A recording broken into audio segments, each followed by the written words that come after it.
High বন্ধুরা, আজ আমি বানাবো ডাল পাকোড়া। তার জন্য 1 ঘন্টা আগে আমি মটর ডাল ভিজিয়ে রেখেছিলাম। ভিজিয়ে নেওয়ার পর ভিজে গেছে। এবার ডালটাকে আমি বেটে নেব। দেখো বেটে নিয়েছি ডালটা। এবার ডাল পাকোড়াতে যা যা দেবো তা হচ্ছে গাজর কুচি, লঙ্কা কুচি আর ধনে পাতা কুচি, আর তাছাড়া কিছু গুঁড়ো মশলা। বেশি কিছু তেমন লাগবে না। খুব সহজ পদ্ধতিতে আমি আজ এই ডাল পাকোড়া করবো, তোমরা দেখো। গাজর কুচি নিয়ে নিচ্ছি। গাজরটাকে আমি গ্রেটারে গ্রেট করেছি। তোমরা এইভাবে কুচিয়েও নিতে পারো, যার যেমন ইচ্ছে। এরকম কুচিয়ে নিলে গ্রেটারে বেশ ভালো লাগবে। সবটুকু গাজর আমি দিয়ে দিচ্ছি। এরপরে দেব ধনে পাতা কুচি আর কিছু লঙ্কা কুচি। যারা ঝাল বেশি পছন্দ করো তারা লঙ্কার গুঁড়ো দিতে পারো। আমি লঙ্কার গুঁড়ো এখানে ইউজ করিনি।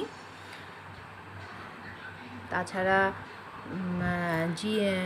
ভাজা জিরে গুঁড়ো দিতে পারো। আমি ভাজা জিরে গুঁড়ো দিইনি, দিলে আরও বেশি ভালো লাগবে। আমি নিয়ে নিচ্ছি স্বাদ মতো নুন। যে যতটুকু করবে সেই স্বাদ মতো নুন নিয়ে নেবে। নুন নেওয়ার পর এবার নেব হলুদ গুঁড়ো নিয়ে নিলাম। এরপর দেব হচ্ছে গরম মশলা গুঁড়ো, একটুখানি গরম মশলা গুঁড়ো দেব।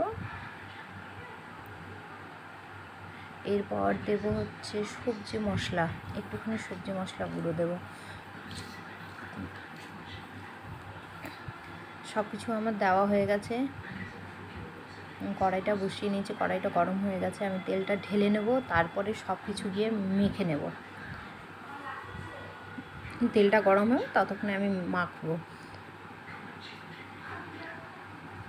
একটু ভালো করে মাখবে, ভালো করে মেখে নেবে। আমি ভালো করে মেখে নিচ্ছি। মাখা হয়ে গেছে। মেখে নেওয়ার পর ভালো করে একটু দলা পাকিয়ে পাকোড়াগুলো ছাড়বে।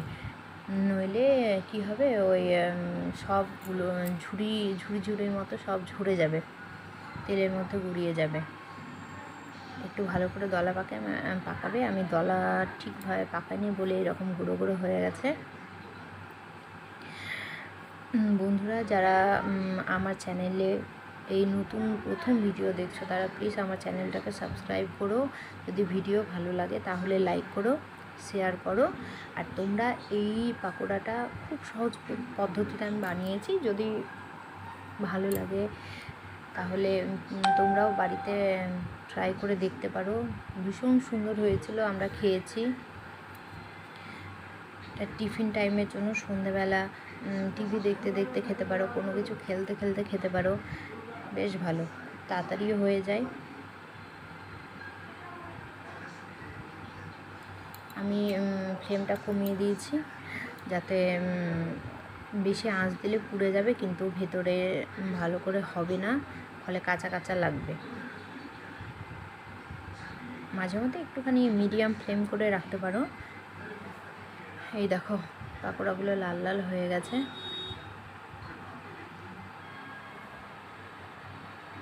তোমরা অবশ্যই ট্রাই করে দেখবে। আর কেমন লাগলো, খেতে কেমন হয়েছে অবশ্যই কমেন্ট বক্সে আমাকে কমেন্ট করবে। আমি জানিও কেমন হয়েছে। আমি খেয়ে দেখেছি, বেশ সুন্দর হয়েছিল খেতে। তোমরা না খেলে বুঝতে পারবে না, শুধু দেখলেই হবে না বন্ধুরা। তোমরা একটু ট্রাই করো, বাড়িতে ট্রাই করে দেখো, খেয়ে দেখো কেমন লাগছে, তারপর আমায় কিছু বলো। আশা করি তোমাদের ভালো লাগবে। এই হয়ে গেছে আমার পাকোড়া, আমি সবগুলো তুলে নিচ্ছি।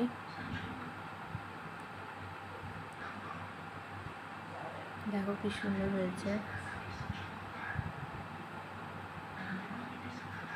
আমি অনেকগুলো করেছিলাম, তার ফলে আমাকে 3 থেকে 4 বারে করতে হয়েছে। আমি ভিডিও বেশি বড় হয়ে যাবে, তাই জন্য আমি ভিডিওটা যাতে কম করে তোমাদের দিতে পারি সেই জন্যে আমি বেশি দেখাইনি। দেখো আমি দ্বিতীয়বারই দিয়ে দিচ্ছি, আবার একে একে দিয়ে দিলাম সবগুলো।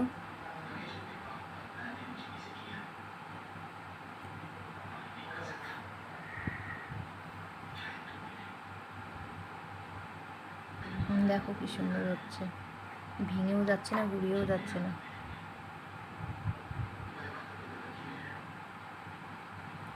তেলের পরিমাণ অনুযায়ী তোমরা পাকোড়া দেবে। নইলে তেল কম পাকোড়া বেশি হয়ে গেলে কিন্তু ভেঙে গুড়িয়ে যাওয়ার একটা ভয় থাকে। এই দেখো আমি তুলে নিচ্ছি, হয়ে গেছে আমার পাকোড়াগুলো। এবার আমি সার্ভ করে নেব।